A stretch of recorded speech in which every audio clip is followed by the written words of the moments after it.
గౌరవ ప్రధానమంత్రి శ్రీ నరేంద్ర మోడీ గారికి, గౌరవ రైల్వే మంత్రి అశ్విని వైష్ణవ్జీ గారికి, గౌరవ minister of state Pemmasani Chandrasekhar గారికి, అదేవిధంగా గౌరవ శాసనసభ్యులు రామాంజనేయులు గారికి, వేదికమైన రైల్వే అధికారులకి, ఈ సమావేశానికి విచ్చేసిన పిల్లలకు, వాళ్ళ తల్లిదండ్రులకు, మంగళగిరి ప్రజలందరికీ పేరు పేరున నా హృదయపూర్వక నమస్కారాలు.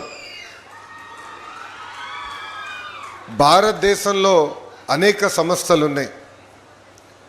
కేవలం ఒకే సంస్థ మొత్తం భారతదేశాన్ని కలుపుతుంది. ఆ సంస్థనే మన రైల్వేస్. ఇక్కడ చాలామంది మన జీవిత ప్రయాణంలో ట్రాక్ మీద నుంచిన వారు ఉన్నారు. అదేవిధంగా ఒక రైలు ఎక్కి ఆ కిటికీ నుంచి బయటికి చూసి మన భారతదేశం ఎలా ఉంటుందో మనందరికీ తెలిసిన విషయం. వాస్తవంగా చెప్పాలంటే భారతదేశ అభివృద్ధిలో రైల్వేస్ అనేది ఒక కీలకమైన పాత్ర వహిస్తుంది. అందుకే గౌరవ ప్రధానమంత్రి శ్రీ నరేంద్ర మోడీ గారి నాయకత్వంలో ప్రత్యేకంగా రైల్వేస్ పైన శ్రద్ధ పెట్టారు. గతంలో మనందరం చూసాం, రైల్వేలు టైంకి వచ్చేది కాదు, ట్రాకులు శుభ్రంగా ఉండేది కాదు, కావాల్సిన సేఫ్టీ ఉండేది కాదు, ప్రయాణికులు అనేక ఇబ్బందులు ఎదుర్కొనేవారు.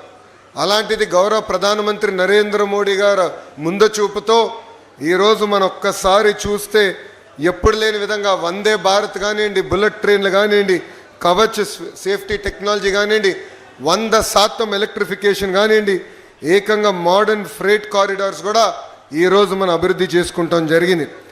ఒక మాటలో చెప్పాలంటే ఈరోజు మనందరం ఒక రైల్వే రెవల్యూషన్ అనుభవిస్తాం జరుగుతుంది.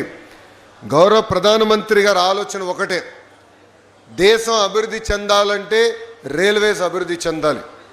అందుకే ఎవరు ఊహించిన సమయంలో ముంబై అహ్మదాబాద్కి ఈరోజు భారతదేశం రైల్వే ట్రైన్ కూడా ఏర్పాటు చేసే ప్రక్రియలో ఉంది. ఇంతేకాదు, ప్రపంచంలో ఎక్కడ లేకపోయినా హైడ్రోజన్ ట్రైన్ రీసెర్చ్ కూడా మనం చేస్తున్నాం. అది గ్రీన్ మొబిలిటీకి, సస్టైనబిలిటీకి మనం పునాది వేసుకోబోతున్నాం. ఈరోజు Kavach automatic train protection system కూడా వచ్చింది. అంటే రైల్వేస్ ఎప్పుడు లేని విధంగా సేఫ్టీ పెరిగింది. వేలాది కిలోమీటర్లు కొత్త రైల్వే లైన్లు వేస్తున్నారు. ఉన్న రైల్వే లైన్లు కూడా మోడర్నైజ్ చేస్తున్నారు. దానివల్ల కనెక్టివిటీ పెరుగుతుంది. మేడం గారు డ్యాష్ పడినప్పుడు ఒకటే చెప్పాను, పెమ్మసాని గారు కూడా ఇక్కడే ఉన్నారు, మన మంగళగిరిలో ట్రైన్లు ఎక్కువ ఆగేటట్టు చేయాలని ఈ సభాముఖంగా పెద్దలందరూ కూడా నేను కోరుతున్నా. రైల్వే స్టేషన్లు కేవలం రైలు ఎక్కి దిగేదని కాదు, రైల్వే స్టేషన్ అనేది ఒక ఎకనామిక్ యాక్టివిటీ కింద మారాలి. ఈరోజు ఒక పక్కన అమరావతిని మనం అభివృద్ధి చేసుకుంటున్నాం. అమరావతిలో భవనాలు కడతమే సరిపోదు, air connectivity, road connectivity, rail connectivity అనేది చాలా కీలకమైన పాత్ర వహిస్తుంది. అందుకే గౌరవ ముఖ్యమంత్రి శ్రీ నారా చంద్రబాబు నాయుడు గారు ఈ 3 అనుసంధానం చేయాలి, ఒక ఇంటిగ్రేటెడ్ లాజిస్టిక్స్ నెట్వర్క్ ఏర్పాటు చేయాలని దిశగా ఈరోజు అమరావతి తయారు చేస్తున్నారు. ఇక్కడ మీరు అందరూ చూశారు, 2019 నుంచి 24 వరకు అభివృద్ధి కార్యక్రమాలు జరగలేదు. అమరావతి పనులు అన్నీ ఆగిపోయినాయి.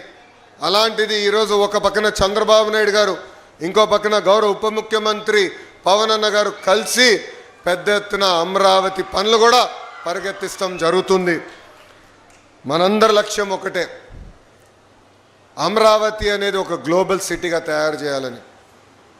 ఇక్కడ మనందరూ తెలుసు, 60 సంవత్సరాలు చెమటోర్చి హైదరాబాద్ని కలిసికట్టుకు మనం అభివృద్ధి చేశాం. అలాంటిది 2014లో కట్టుబట్టలతో మెడబట్టి మనం బయటికి గెంటేశారు. ఈరోజు నేను ఎప్పుడు హైదరాబాద్ చూసినా అసూయపడుతున్నా. అక్కడ ఎయిర్పోర్ట్ కానీ, రైల్వే స్టేషన్ కానీ, ఆ ఐటీ టవర్లు చూస్తే నాలో అసూయ ఉంది. ఆ అసూయ నాలో కసి పెంచింది. ఎస్, ఆంధ్ర రాష్ట్రం కూడా దక్షిణ భారతదేశంలో నంబర్ 1 రాష్ట్రంగా మనం కలిసికట్టుగా తీర్చిదిద్దగలుగుతామని. డబుల్ ఇంజన్ సర్కార్ అనేది చాలా అవసరం. కేంద్రంలో నరేంద్ర మోడీ గారు, రాష్ట్రంలో చంద్రబాబు నాయుడు గారు ఇద్దరు కలిసికట్టుగా ఆంధ్ర రాష్ట్రాన్ని అద్భుతంగా అభివృద్ధి చేస్తున్నారు. ఈరోజు వాస్తవంగా చెప్పాలంటే మనందరం నరేంద్ర మోడీ గారికి రుణపడి ఉండాలి. ఎందుకంటే మనందరికీ దశాబ్దాలుగా ఉన్న కళ సౌత్ కోస్టల్ రైల్వే జోన్ ఏర్పాటు చేయాలి విశాఖపట్నంలో అని. అలాంటిది గౌరవ ప్రధానమంత్రి గారు అడిగిన వెంటనే మనకి south coastal railway zone sanction చేసి ఇమీడియట్గా ఆపరేషన్లు కూడా ప్రారంభించారు. విశాఖ ఉక్కుని కాపాడుకున్నాం, పోలవరానికి నిధులు తీసుకొచ్చాం. ఈరోజు ఏకంగా మంగళగిరి భూగర్భ డ్రైనేజ్ మనం ఏర్పాటు చేసుకుంటున్నామంటే దాంట్లో కేంద్ర ప్రభుత్వం కూడా నిధులు ఇస్తుంది. కేంద్ర ప్రభుత్వం నిధులు, రాష్ట్ర ప్రభుత్వం నిధులు కలిసి ఈరోజు ఎప్పుడు లేని విధంగా మన మంగళగిరిని కూడా మనం అభివృద్ధి చేసుకుంటాం జరిగింది. ఇప్పుడే గౌరవ మంత్రి పెమ్మసాని గారు చెప్పినట్లు మంగళగిరిలో మన అనేక అభివృద్ధి సంక్షేమ కార్యక్రమాలు చేశాం. శ్మశానాల దగ్గర నుంచి కమ్యూనిటీ భవనాలు కానివ్వండి, 100 పడకల హాస్పిటల్ కానివ్వండి, లక్ష్మీ నరసింహస్వామి గుడి కానివ్వండి, రైల్వే స్టేషన్ కానివ్వండి, ఇట్లా చెప్పుకుంటా పోతే అనేక అభివృద్ధి సంక్షేమ కార్యక్రమాలు ఈరోజు కూటమి ప్రభుత్వం కలిసికట్టుగా మీకోసం చేస్తాం జరిగింది. ఆనాడు మిమ్మల్ని అందరినీ ఒక్కటే కోరా, 2019లో కరెక్ట్గా 23 రోజుల ముందల ఒక శాసనసభ్యుడిగా మీ ముందల నుంచిన మీ సమస్యలు నేను తెలుసుకోలేకపోయా, నేనేంటో మీకు అర్థమవలే, 5300 ఓట్లతో ఓడిపోయానని. 5 సంవత్సరాలు కష్టపడ్డా, చెమటోర్చా, మీ మనసు గెలుచుకున్నా. ఆనాడు ప్రజలందరిని ఒక్కటే కోరా, నేను ఏ మెజారిటీ అయితే ఓడిపోయానో దాని పక్కన ఒక 0 పెట్టి నన్ను గెలిపించండి, అది నాకు కొండంత బలం ఇస్తుందని. ఎవరు ఊహించిన విధంగా ఆంధ్ర రాష్ట్ర చరిత్రలో ఎప్పుడు జరిగిన విధంగా టాప్ 3 మెజారిటీతో మీరు నన్ను గెలిపించి శాసనసభకు పంపించారు. అదే నాకు కొండంత బలం.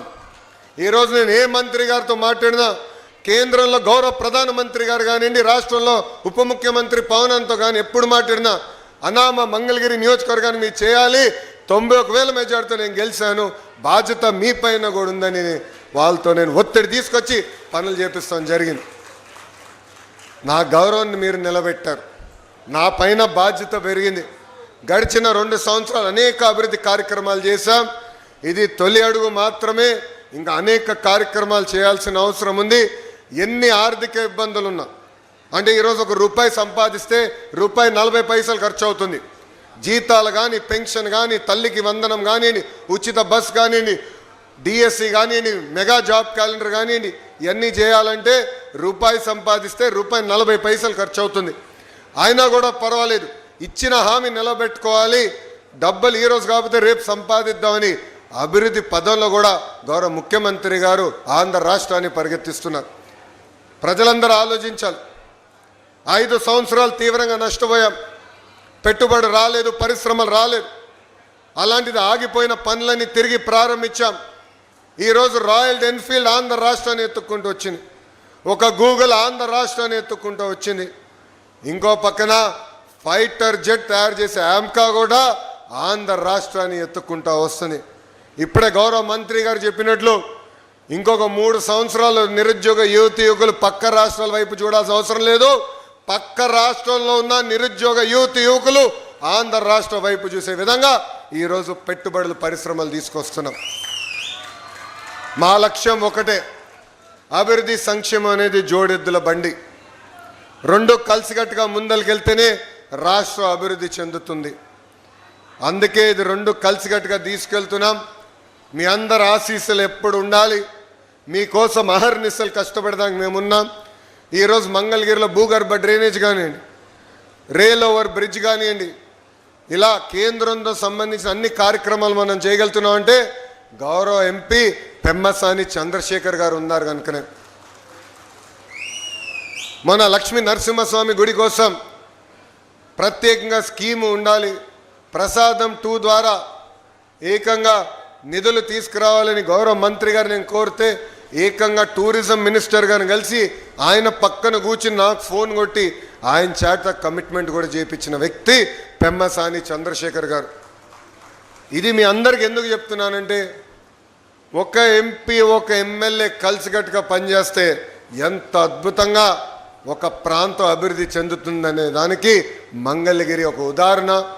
మీ ఆశీస్సులు ఒక పక్కన మీ కొడుకు లాంటి నాకు, ఇంకొక పక్కన మన పెద్దన్న పెమ్మసాని చంద్రశేఖర్ గారికి ఎప్పుడు ఉండాలని ఈ సభాముఖంగా నేను ఆశిస్తూ ఇంకా రాబోయే రోజుల్లో అనేక అభివృద్ధి కార్యక్రమాలు చేయాల్సిన అవసరం ఉంది.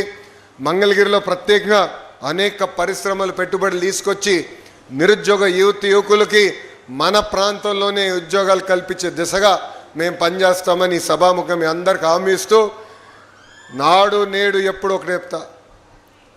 ఎంతోమంది నన్ను అడిగారు, ఓడిపోయినది ఇక్కడ 91,000 మెజార్టీ ఎట్టు గెలిచామని. నేను వాళ్ళందరికీ ఒకటే చెప్పా, 5 సంవత్సరాలు కష్టపడ్డా, మంగళగిరి ప్రజలతో అనుసంధానమయ్యా, వాళ్ళ సమస్యలు తెలుసుకున్నా, వాళ్ళతో కలిసికట్టుగా జీవితాంతం ప్రయాణం చేస్తానన్న భరోసా కల్పించా. అందుకే నాకు ఆ మెజార్టీ ఇచ్చి గెలిపించారని చెప్తాం జరిగింది. ఇది రాజకీయ వేదిక కాదు. కానీ ఒక విషయం చెప్పాలి, గౌరవ ముఖ్యమంత్రి గారు 7 సార్లు ఒక నియోజకవర్గంలో గెలిచారు. ఆ నియోజకవర్గం పేరు కుప్పం. మేమందరం ఎప్పుడు కుప్పం వైపు చూసి ఎలా పనులు చేయాలని తెలుసుకున్నాం. అలాంటిది గౌరవ ముఖ్యమంత్రి గారు వాళ్ళకి అక్కడ కుప్పంలో ఉన్న మా మిత్రులు చెప్పి మంగళగిరికి వెళ్ళి నేర్చుకోండి ఎలా అద్భుతంగా వాళ్ళు పనిచేస్తున్నారని చెప్పే పరిస్థితి ఈరోజు మనం తీసుకొచ్చాం. 6 నిమిషాలు కష్టపడతాం, అన్ని సమస్యలు పరిష్కరించామని చెప్పట్లేదు, అన్ని కోరికలు తీర్చామని చెప్పట్లేదు. అది దేవుడి వల్ల కూడా సాధ్యం కాదు.